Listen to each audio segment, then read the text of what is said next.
Good afternoon, everybody, and thanks for inviting me up to speak to you about what's happening here locally and to tell you about what's happened in my local area, which is South Worcestershire. I thought I'd start off by just saying who I am, okay? So I'm a fairly newly qualified GP. I finished medical school in 2006. I moved to Worcester to do BTS in 2008, where I stayed, and I'm now a principal half-time partner in a very large, busy city centre Worcester practice. Quickly, when I became a new partner, we made a partnership for me when I moved to the partnership after I'd been there salaried and a registrar before that, and there was no responsibility really for me to take on as a new partner. So the practice manager said, I know federating's coming up, you can sort out federating when it comes up. So I said, okay, fine, I'll do federating when it comes up.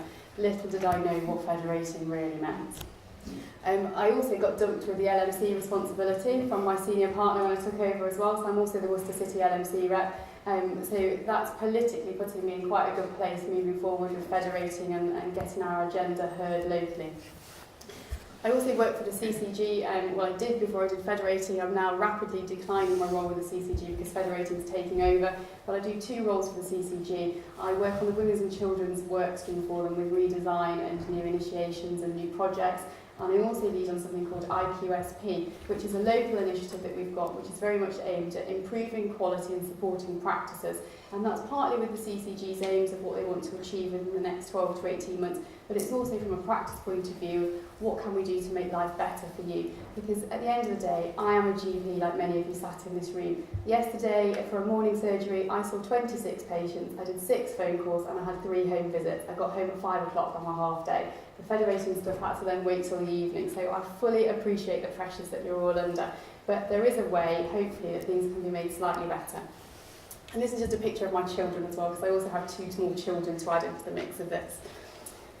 So, everybody's heard the views from all sorts of places about federations, and it's the vogue word at the moment. The Royal College keep mentioning it, the King's Fund mention it, GPC are mentioning it, LMCs are mentioning it, and it's really just a few statements about what people are thinking federations are and what they should be. And I think the biggest message is really a federation is what you want it to be in the room, and that's certainly the experience that we've had locally with it all.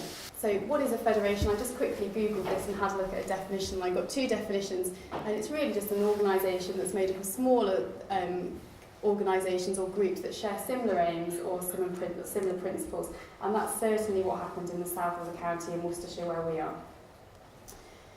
So this is what we represent. We're geographically South Worcestershire, so we're aligned to the CCG clinical commissioning group, which is South Worcestershire CCG. We comprise 31 general practices, and we've got just over 292,000 patients in our membership. Timeline for formation. It was probably only about 18 months ago when I was sat in a room, I'm sorry that's not very big is it, but when I was sat in a room a bit like yourselves, after our CCG locally had organised a couple of evening road shows to really say to us, come on guys, we think you ought to federate. So we had various people come to speak to us a bit like myself today. We had GP Care come, the federation that Peter has spoken about. We had Vitality, which was a super partnership in Birmingham, come to speak to us. We had a group from Tewkesbury, which is another local area, come and talk to us about how they'd federated. And we quickly all sat there thinking, yeah, we probably need to do this, but actually how do you go about it, and who's going to do this, who's going to pay for it, and what's going to happen with all this workload? We are also very similar to you that we're split into 4 geographical areas or 4 localities within the CCG comprising of different practices. And it quickly became apparent that the Worcester City locality, which I'm a member of, sort of thought, yeah, we ought to do this probably for the city, but we don't really know how to do it and who's going to do it again. So myself and another GP put our heads together and said we ought to just sort of work this out and try and do something. So we quickly started a small working group of 5 of the practices in the city. And then I was approached by an old trainer who's in one of the other localities, and he said, we want to do it with you as well. And the process just escalated, and quickly we realised that actually the strength would be to do it all together and to do it as the CCG group. Partly for when new services are commissioned, they're commissioned in a commissioning group and not in localities often. And also we just felt that really the strength was in the volume and the numbers that we had and the financial implications that then that bigger group could have moving forward. So after the series of evening road to get us to the point where we were. I was actually on maternity leave with my second baby when all this was happening, and I did spend a large chunk of my maternity leave visiting practices, corralling people gently that we ought to move forward to federating and to doing some collaborative working. And we actually had quite a lot of older cynical GPs amongst our group to start off with, who were sat at evening meetings saying, oh, this doesn't really affect me, I've got 2 years to retire, it's just yet another change that the NHS has brought. And there was a few of us that were at the start of our career, and we said, well, hang on a minute, we've got 30 years left, we've got children to feed, and we really need our businesses to thrive, not our income to go down. We had a whole change of the sea of the GPs that were involved in this new project, and then we really started moving forward quite quickly. So we invited all the practices to join us, and we did get all the practices to join us. On there it's got 32 practices, and you might have heard me say we've actually got 31 practices that have joined the Federation. That's because the 32nd practice was actually the walk-in centre locally, so they were on an APMS contract and it's actually already expired. So the current contract holders of the walk-in centre just didn't want to invest in something new when they weren't going to be able to see it through. So we do actually represent everybody locally, which is really nice, and we feel that's a big strength. So in late September we registered with Companies House, we appointed some directors, and then we started work on the legals, getting the shareholders agreement sorted out, share certificates, and all the nitty-gritty bits of setting up a company really. And then in February just this year we had a big evening meeting to sort of launch ourselves to the practices and to tell them what was going on. There'd been lots of work happening behind the scenes before then, but the practices weren't really informed of exactly which direction we were going in, what projects we were looking at, and what sort of work streams we were doing. So our company setup, we're a limited company and we're registered with Companies House. We did that in September. We've got 31 practices that are shareholders. Now, when we set up, we asked the practices to pay £1 per patient of their list size as a capital investment into the Federation. Now, that did cause quite a few issues locally, because lots of practices felt that that was quite a high amount, some practices felt that that was a fair amount, and some practices felt that probably we needed more to get set up as a company. Now, we did take lots of advice, and we looked at what lots of other federations have done all around us with capital investment, and I've heard all sorts of things, from no capital investment going into federations to CCGs pump priming it, and paying for the way forward with the federation. I've heard from 10 pence a patient, 40 pence a patient, right over to £2 a patient. So I think it's something that needs to be decided locally. We felt that we probably needed about 300 grand to get us over the first 18 months of profit loss in any new business, so that then we could become self-sufficient and self-funding. And I really didn't want to go back to practice and say we'd failed and can we have some more cash, because I didn't think that would be well received. So we also set up with the practice having one vote per practice as well, and one voice per practice. And again, some of the larger practices felt that was unfair, and they felt that they should have more votes and more say. Some of the smaller practices felt very relieved by that, because they felt that they retained their autonomy and they had just as much of a decision going forward as a big practice. And actually it's working really well at the moment. And to be honest, it doesn't really matter that the bigger practices have got one and the smaller practices have got one vote. It's the fact that it's a collective and that we're all working together, and that's really what we've found in going forward. We've got a board of directors. We started off with 6 directors. Unfortunately, we've had 1 director leave us due to personal reasons, so we've gone down to 5, and each of the directors are from the locality areas within the CCG, so they represent a fair spread of everybody. And again, our members felt very comfortable with that, because they felt that they didn't want it to be city-focused or rural-focused. They wanted a really big spread. So we've got directors like myself from the big inner-city practices. We've got directors from tiny dispensing practices. We've got a really good mix of representation on the board going forward, which is really nice. We did have a management team behind us as well. I'll go on to talk about that in a minute. We had a practice manager who very quickly sort of put herself forward to be the strategic practice manager lead for us, and she's been absolutely phenomenal in getting the work done and sort of helping us along as directors going forward. But we also very quickly realised that we probably, to be a large successful company, which is what we wanted to be, we needed some external management support, because it was beyond the scope of what we did in our small businesses, because we were looking at quite a big organisation here that was going to work in the health economy as a new provider and hopefully integrate and join things together locally. We've got all the legal infrastructure sorted out, articles of association, shareholders agreement, declarations of trust. We've got accountants. We've been busy doing all the key tasks that you've got to do when you set up any new company. CQC registered, ICO, NHS pensions.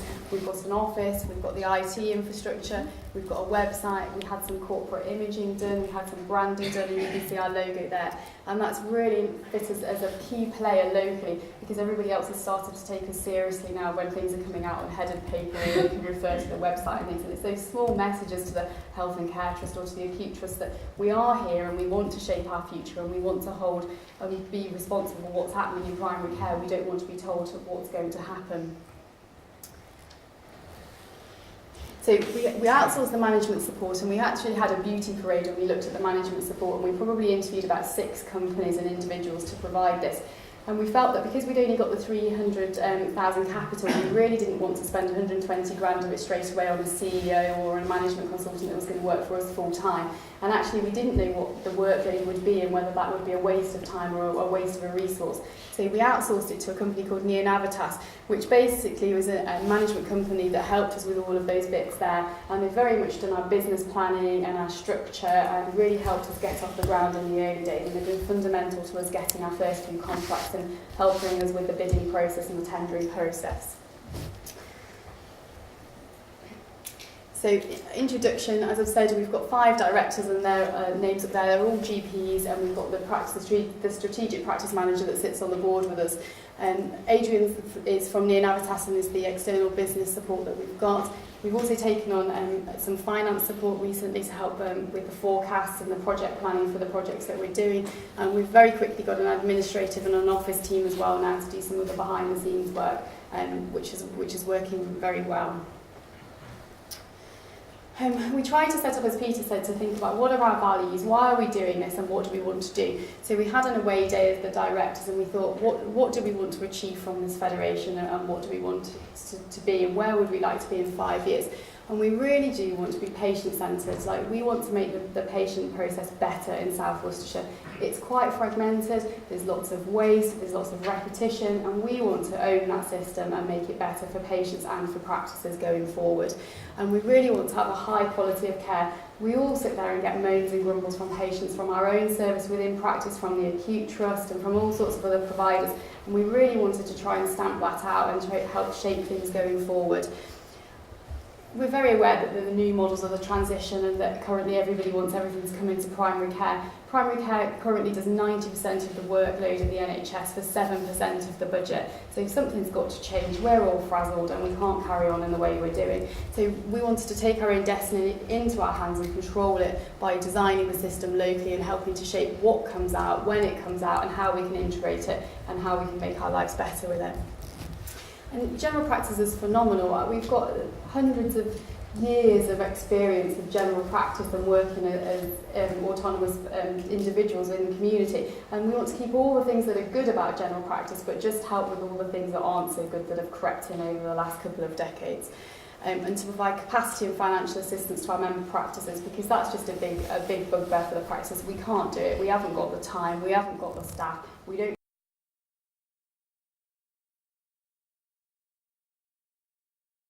about all of that. Purpose, again, it just fits in with the values. What's the purpose? What are we doing it for? We really want to work with everybody else locally, with all the other key players. So we want to work with the Health and Care Trust and the Acute Trust, and with our local commissioners and with the local authority, and even with the area teams in some respects, to help improve things locally and move the work, as I've said, from primary to secondary care in a controlled way and an appropriate way.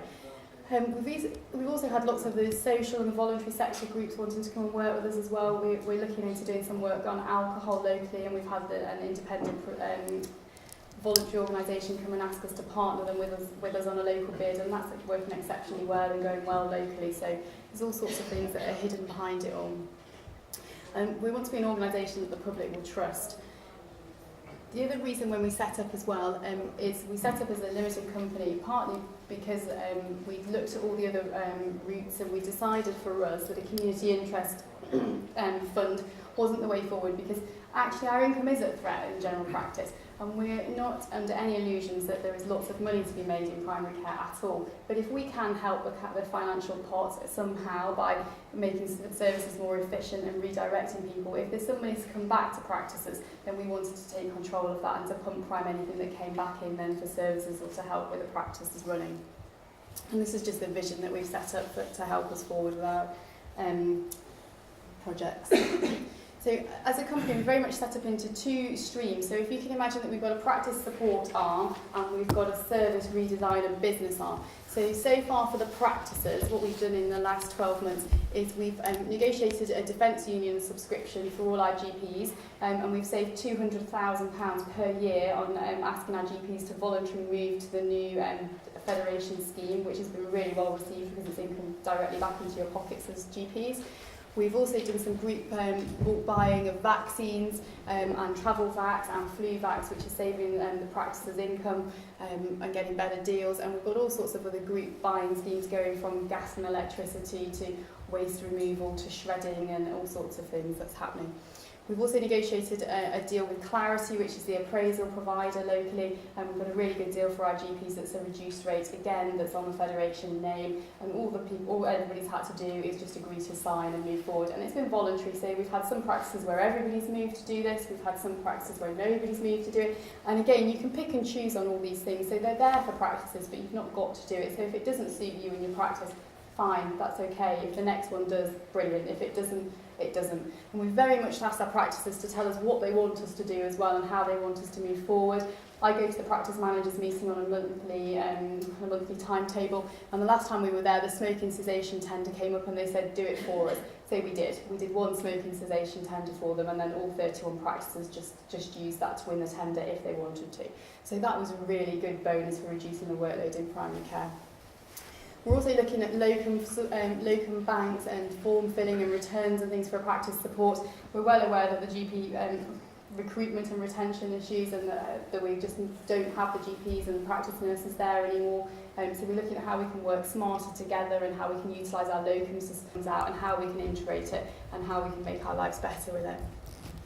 And general practice is phenomenal. We've got hundreds of years of experience of general practice and working as autonomous individuals in the community, and we want to keep all the things that are good about general practice but just help with all the things that aren't so good that have crept in over the last couple of decades, and to provide capacity and financial assistance to our member practices, because that's just a big bugbear for the practice. We can't do it, we haven't got the time, we haven't got the staff, we don't really know what we're doing, we'd like to do it but it's all this paperwork we've got to do with it. So it's how can we help you and what can we do about all of that.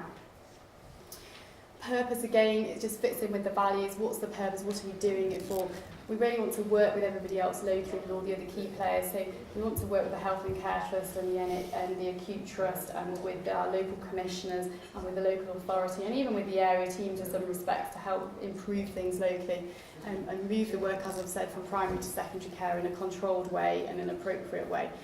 We've also had lots of the social and voluntary sector groups wanting to come and work with us as well. We're looking into doing some work on alcohol locally, and we've had an independent voluntary organisation come and ask us to partner them with us on a local bid, and that's working exceptionally well and going well locally. So there's all sorts of things that are hidden behind it all.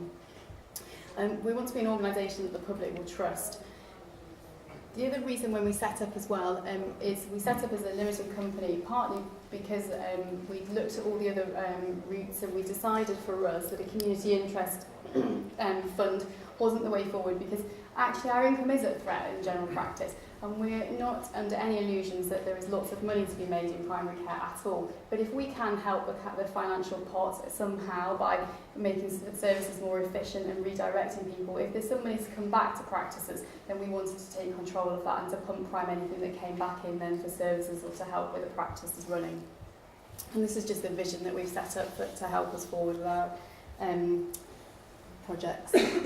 So as a company, we're very much set up into two streams. So if you can imagine that we've got a practice support arm and we've got a service redesign and business arm. So far for the practices, what we've done in the last 12 months is we've negotiated a defence union subscription for all our GPs, and we've saved £200,000 per year on asking our GPs to voluntarily move to the new federation scheme, which has been really well received because it's income directly back into your pockets as GPs.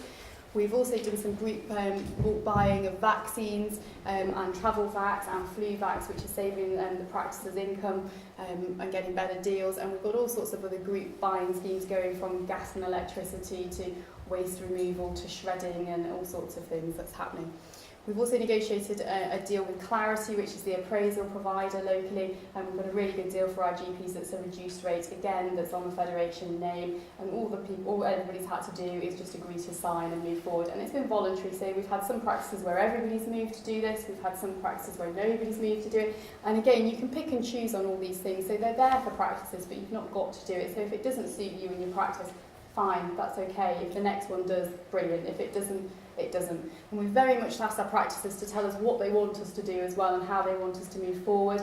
I go to the practice managers meeting on a monthly timetable, and the last time we were there, the smoking cessation tender came up and they said, do it for us. So we did. We did one smoking cessation tender for them, and then all 31 practices just used that to win the tender if they wanted to. So that was a really good bonus for reducing the workload in primary care. We're also looking at locum banks and form filling and returns and things for practice support. We're well aware that the GP recruitment and retention issues, and that we just don't have the GPs and the practice nurses there anymore. So we're looking at how we can work smarter together and how we can utilise our locums to almost in a way stop gaming and stop the prices going up, and to guarantee locums locally that are very safe, very secure, and actually are aware of all the policies and the protocols that we want them to use, and rather than external locums. Done lots of streamlining for the practices with returns and protocols and financial claims, and I'll come on to that a little bit in a little bit while. And we really just want to support our practices how we can. So service development, we do need to look at some of the services because we do need to make some money and improve things slightly to pump prime everything else we want to do.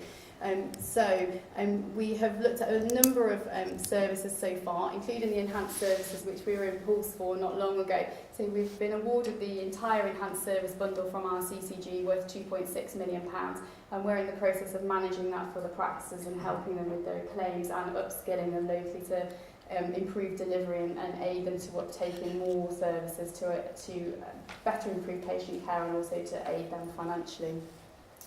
We've also negotiated with the Health and Care Trust that we will provide the provision for community medical cover for GPs, for the community hospitals. We've got 5 community hospital sites locally, just over 200 beds, so we've actually got a lot of community hospital beds, and we've agreed to provide a standard medical cover for all of those sites. And again, that was very much to protect practices that were delivering that service, because locally we had 1 or 2 practices that were going into each community hospital. The CCG and the Health and Care Trust said, we can't have 3 or 4 practices going in at 3 or 4 different times of day, some not going in at all, some doing odd things, some doing fantastic things. We need to just standardise the care. So we said, okay, let us do that, because otherwise it was going to go out to full tender and we would have had Care UK or Virgin on the doorstep picking up all this work and doing everything with them. We've recently bid for the walk-in centre. I mentioned that they didn't join us because their APMS contract was up. We felt locally that we would really like to take hold of that contract and improve things locally again, so we've bid for that. We're just in the process of finding out whether we've been awarded it. We've also worked with the Acute Trust to provide GPs into AMU and to A&E. So in AMU we did a discharge facilitation service where we aided patients coming out of the Acute Trust quicker, and that worked very well. And we're also now just putting GPs into A&E to sort of divert away from the front door and keep primary care out of secondary care. And again, that's all income for local GPs. It's the local practices feeling they're owning the service and actually influencing what's happened. And it's that relationship building with the Acute Trust and the consultants that are in there moving forward as well. We've also just been awarded a community dermatology service with the CCG, so dermatology referral rates were rising exponentially locally. The Acute Trust were having difficulties recruiting consultant dermatologists to the post. They were getting fines for the breaches on their 2-week waits and their minor ops. So we've now come up with a community integrated model where we're going to utilise some gypsies and some GPs that we've got with some expertise locally and do a more integrated community model moving forward. And again, patient feedback from that has been fantastic because they're not travelling to an acute site for it. It's based in all the localities, so they're all within about a 5-mile radius of the service. We've also developed a training academy, really as a financial income and some pump priming for the Federation. And so far that's been targeted at some of the pharma companies. So we've had Bayer and Servier come and spend a day with the Federation just to really have a look at what a Federation is, how they could possibly improve their selling of drugs and medicines to either clinical commissioning groups or federations or practices. And to be honest, it's just been a nice little learner for us to help prime some of the other projects going forward. Future projects, we've applied for a vasectomy service as well. We're just waiting to see whether we've been awarded that. We're looking at providing offender health because we've got 2 prisons in the patch that again have got variable medical input, and the prison service are asking us to come in and help them redesign the service locally. Our CCG had put aside the national £5 per head funding, and they very much went out to practices as a consultation process to ask the practices how they wanted this to be spent. The practices have unanimously decided that they'd like it to go to the Federation for us to employ community staff on their behalf, and hopefully that's going to happen in the next couple of months. So we feel quite excited about that because it's one of the steps to taking control of things like district nursing and community nurses. That's a big cry locally from our GPs to say, get them back in practice and let us control them rather than being controlled by the Health and Care Trust, and lots of wastage going on with management and cross-site referrals and coverage and things. We also just open to any of the CCG projects that they come out with, so I have a bi-monthly meeting with the CCG just to talk about what's on the horizon and how we could help them or how we could not help them. And there's been a few projects that they've wanted us to do that we just haven't particularly seen the bigger benefit in, or it's not been a financial win for us, or we can't see how it's going to improve patient care locally. And we just think it's going to be unfavourable with the GP, so we've actually said no to those. But the majority of them, as you've seen, have come to fruition and come off really. And I think that's one of the biggest things really as a benefit of what's happened locally, is we've got such a good relationship with the CCG, so we're very much working together with things. This just shows that, again, the working group with the CCG. So we had an evening meeting where we all jointly presented, and this is just a couple of the slides that the CCG put into that. And the CCG again sort of outlining their transformation and integration and how they thought that could be achieved, and what the Federation could do to support that. And this is just an overview of the enhanced services. Again, this is probably the biggest thing that we've taken on so far, and it's what's reached the national press, because I think our CCG have been one of the first to move it to the Federation and to roll it on as a prime contractor route, and it just outlines what's happening with it. And in the future, we're well aware that actually there's lots of groups out there that are a little bit behind us or a little bit further ahead than us in the federating route, and everybody's doing something slightly different, and nobody really knows where to look for support or advice. So we really want to do some sort of networking or bring people together in a conference event, and hopefully in the autumn time to help people along the process and to share learning. There's no point us going through the pain of all our legals and setting up our shareholders agreements and our articles and things if we can't share that with people along the line, because there's learning to be had from every level. We're learning from the federations that are further afield than us, and I'm hoping that we can support people further behind us as well.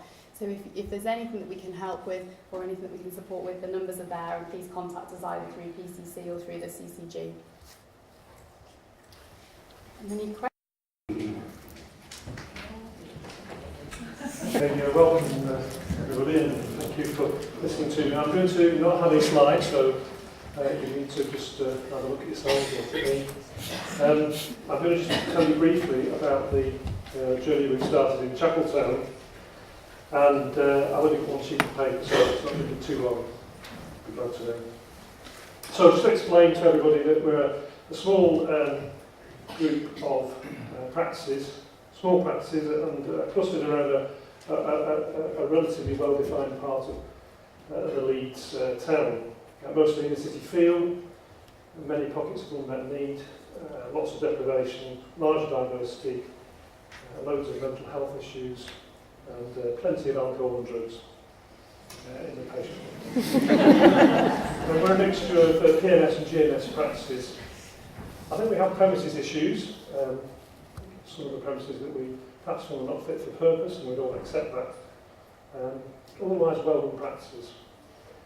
And we previously been very autonomous and self-contained, and we're just beginning to open up and talk to each other. I've been a GP in Chapeltown for 22 years now, and I think this is the first time I have regularly sat down with my colleagues around a locality table. And I just ask you the question, what does this say about the way the NHS has been set up? So what have we been doing over the last year? Well, we've been meeting together formally, mostly at lunchtime meetings, with the excellent administrative and managerial support of the CCG.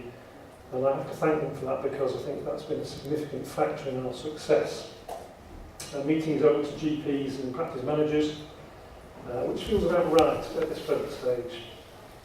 We've been listening and learning from each other. We've been seeking to collaborate on the agenda which we all know about, and especially the agenda that feels closer to home, and we've been sharing on several issues which are pertinent to the locality.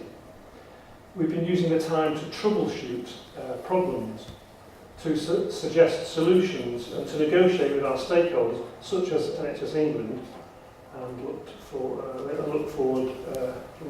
joint working together to improve our efficiency. And then, of course, we've been planning what we're going to do next. So we've listened to the CCG, to NHS England, Public Health, and in fact also the third sector, in terms of opening up the meetings to these people.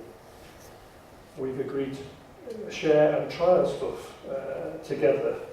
And we've also been brought together over some common ground in dealing with problems, such as a closure of a local practice, and of course working with alcohol addiction, for example.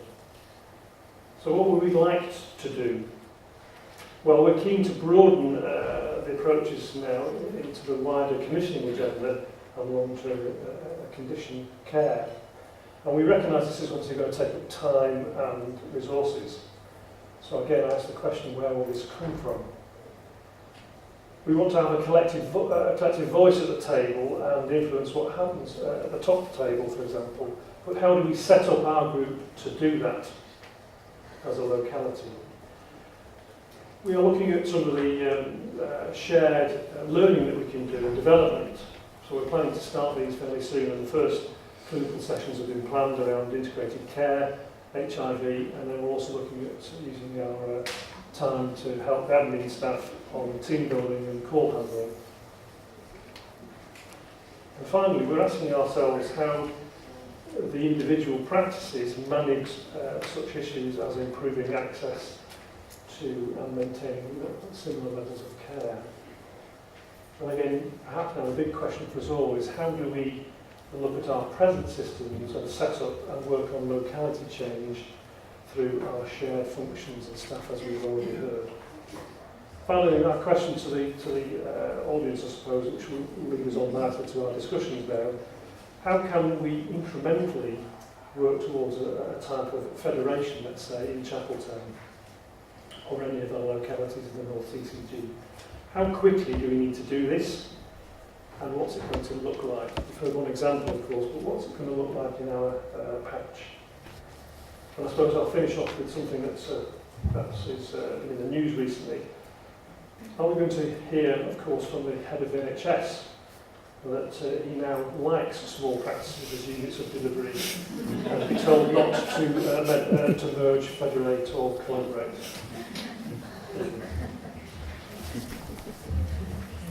Thank you, John.